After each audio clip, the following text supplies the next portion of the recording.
This year's Giro is about to start, and I'm hoping Evenepoel wins it, but I'm not feeling as confident about it as I was before last year's Vuelta. Like before last year's Vuelta, I was absolutely certain Evenepoel was going to win that one. Like the parkour was perfectly suited to his talents, but this year's Giro is a little bit different.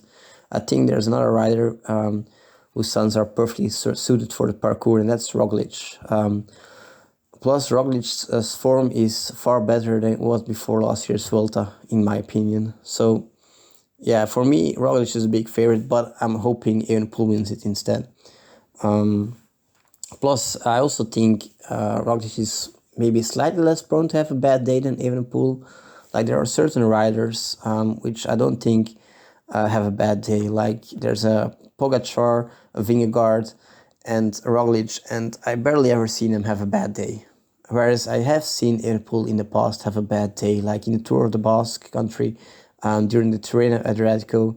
But that was maybe when I was a bit younger, maybe a bit less in shape. So I'm hoping I'm wrong about it, and I'm hoping Evenepoel's form is such that he'll be able to blast Roglic out of his wheel and win it. But if I'm honest, Roglic is a big favorite and Evenepoel second. Third is probably Almeida, because he's very consistent. I don't think he can beat the other guys when they're on their absolute best, but he can be a very good third. The dark horse is, of course, Geraint Thomas, but I have no clue what he's going to bring. If he's on his best shape, on top form, he's going to be very hard to get rid of, but I have no clue if he's on his best form or not. Some people talk about Vlasov, but I don't really rate him as a Grand Tour winner.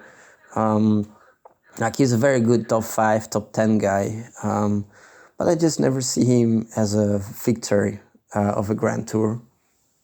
So yeah, I have my doubts about him ever winning a Grand Tour. I don't rate him as a Grand Tour winner, but maybe I'm wrong. We'll see.